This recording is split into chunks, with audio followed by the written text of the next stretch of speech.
ain't nothing else sell out in 10 minutes, which lead me to believe, you know what? Nike might not have made enough shoes.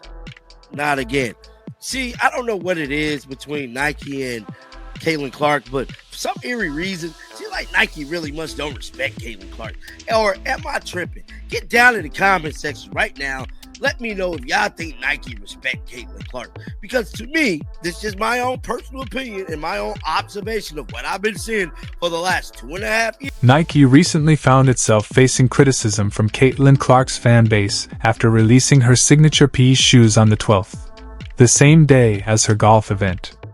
Reports stated that the shoes sold out in under 10 minutes, which created a wave of excitement but also sparked frustration about whether Nike intentionally produced a very limited number.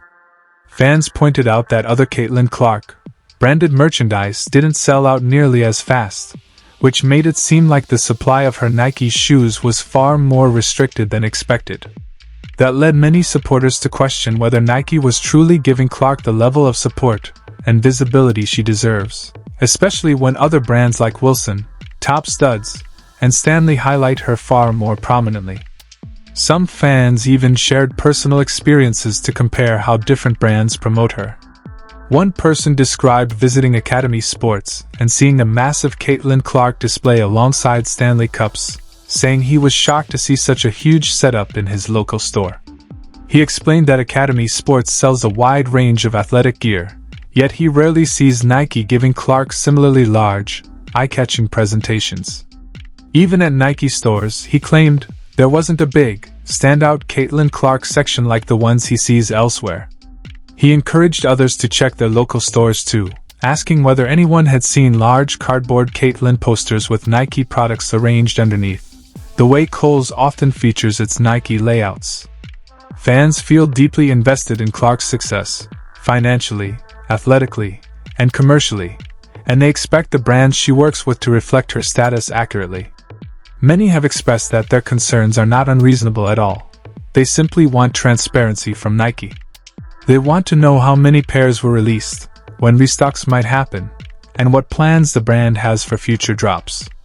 A lack of clear communication, they argue, makes the entire experience unnecessarily confusing. Adding to that, some fans pointed out that their frustrations aren't caused by impatience, but by real inconsistencies they see.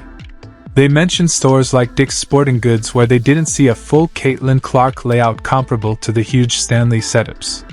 They found it odd that even dedicated Nike retail locations didn't offer large Caitlin promotional sections. Many said that, as shoppers, they know what a full product rollout looks like, and right now, the Nike ones don't match Clark's popularity. Still, some admitted they could be mistaken, but the pattern feels too consistent to ignore. An article published early that morning by Essential Sports also highlighted this ongoing Caitlin Clark times Nike situation.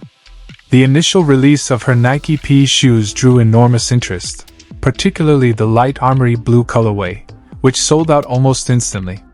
Data from Just Fresh Kicks suggested that automated purchasing bots likely contributed to the rapid sellout. Given that Caitlin Clark is considered one of the most popular basketball figures today, ranking third behind LeBron James and Steph Curry, and occasionally surpassing both, her influence clearly shows how strong the demand for her products is. This makes it even more important that Nike aligns its production and marketing with her massive fan enthusiasm. Within the Clark fan base, people insist they aren't being rowdy, they simply want honesty. They feel many brands, including the Indiana Fever, lack transparency when dealing with anything related to their favorite player. Supporters say that clear communication from Nike would solve most issues, because all they want is to see Caitlin Clark succeed on every level, financially, athletically, and through her partnerships.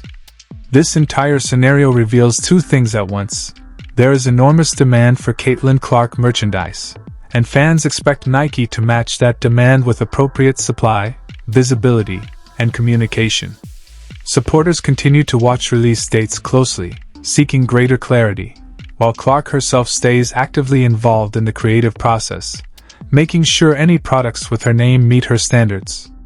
With her popularity, the instant sellouts, and the passionate involvement of her fan base, future releases are guaranteed to draw heavy attention.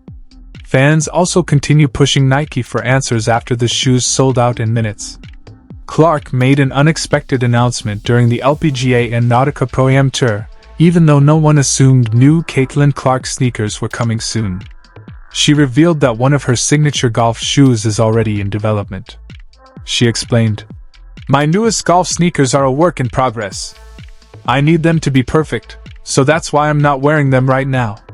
Many fans believed she was partially covering for Nike, implying the brand should have had her shoe ready sooner. Still, she presented the update positively. On the 12th, Clark's P shoes were released through multiple retailers, including the Nike app, Dick's Sporting Goods, and Foot Locker. The shoes sold out in under 10 minutes, which caused immediate buzz but also brought frustration. Many fans weren't able to buy a pair because they were in class, at work, or simply not online at the exact moment. International fans expressed disappointment too, saying they couldn't purchase the shoes at all because they weren't available globally. These reactions reflect a broader belief among Clark's supporters that Nike didn't anticipate how overwhelming the demand would be, and that access to the shoes was far too limited. Some fans speculated that Nike's commitment to Clark as an athlete and brand ambassador might not be as strong as it needs to be. The limited release, only 12,000 pairs, led people to wonder whether Nike truly understands Clark's impact. Many question how Nike will handle future drops in her signature line, fearing similar problems might continue.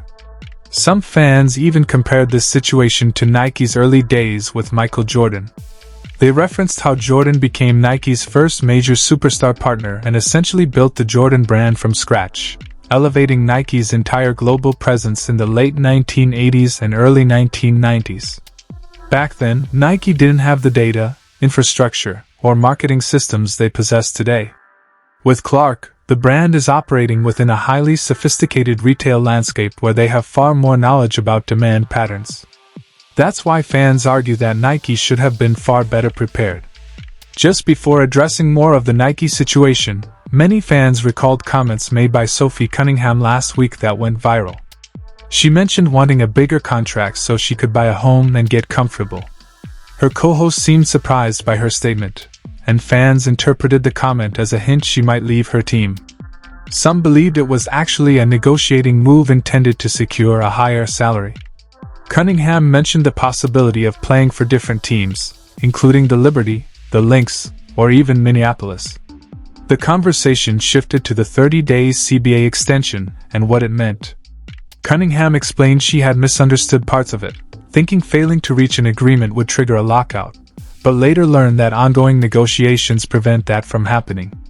She said she found the business side of things fascinating, especially learning how each side operates during negotiations. Returning to Caitlin Clark, it's clear she stands in a very different context from the early Jordan era.